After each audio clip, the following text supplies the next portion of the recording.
बप्पा रावल का जन्म बप्पा रावल मेवाड़ राजघराने के आदिपुरुष बप्पा जी रावल का जन्म 713-14 ई में हुआ था। बप्पा रावल को कालभोज के नाम से भी जाना जाता है। इनके समय चित्तौड़ पर मौर्य शासक मानमोरी का राज था। 734 ई में बप्पा रावल ने 20 वर्ष की आयु में मानमोरी को पराजित कर चित्तौड़ दुर्ग पर अधिकार किया। वैसे तो गुहिलादित्य गुहिल को गुहिल वंश का संस्थापक कहते हैं, पर गुहिल वंश का वास्तविक संस्थापक बप्पा रावल को माना जाता है। पंथ प्रवर्तक बप्पा रावल जिन पुण्य नामों के स्मरण मात्र से रक्त में ज्वार आ जाता है, सिर जिनकी स्मृति में श्रद्धा से झुक जाता है, ऐसे अनेक प्रातः स्मरणीय नामों में से एक नाम है बप्पा रावल। बप्पा रावल का इतिहास बप्पा रावल बायोग्राफी बप्पा रावल एक न्यायप्रिय शासक थे। वे राज्य को अपना नहीं मानते थे, बल्कि शिवजी के एक रूप एकलिंग जी को ही उसका असली शासक मानते थे और स्वयं उनके प्रतिनिधि के रूप में शासन चलाते थे।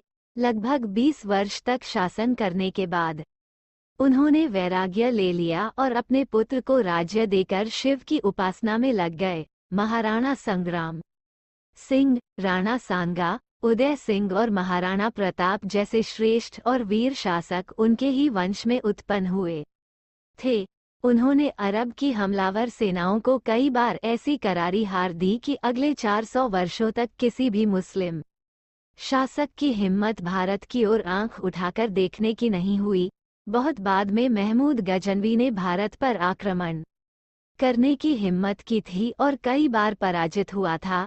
मेवाड़ राज्य के संस्थापक व वीर योद्धा बप्पा रावल की महानता का अंदाजा इससे ही लगाया जा सकता है कि पाकिस्तान का प्रमुख शहर रावलपिंडी उनके ही नाम पर बना था।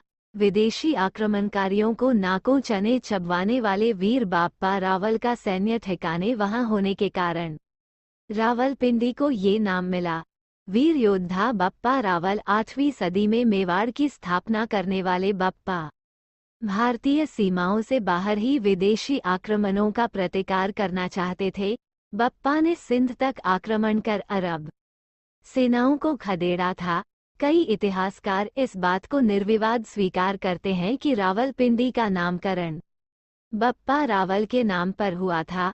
इससे पहले तक रावलपिंडी को गजनी प्रदेश कहा जाता था, तब कराची का नाम भी ब्रह्मानाबाद था। इतिहासकार बताते हैं गजनी प्रदेश में बप्पा ने सैन्य ठिकाना स्थापित किया था। वहां से उनके सैनिक अरब सेना की गतिविधियों पर नजर रखते थे। उनकी वीरता से प्रभावित गजनी के सुल्तान ने अपनी पुत्री का विवाह भी उनसे किया था। मेवाड़ में बप्पा व दूसरे प्रदेशों में इस वीर शासक को बापा भी पुकारा जाता था। अबुल फजल ने मेवाड़ राजवंश को नौशेरवा की उपाधि प्रदान की थी।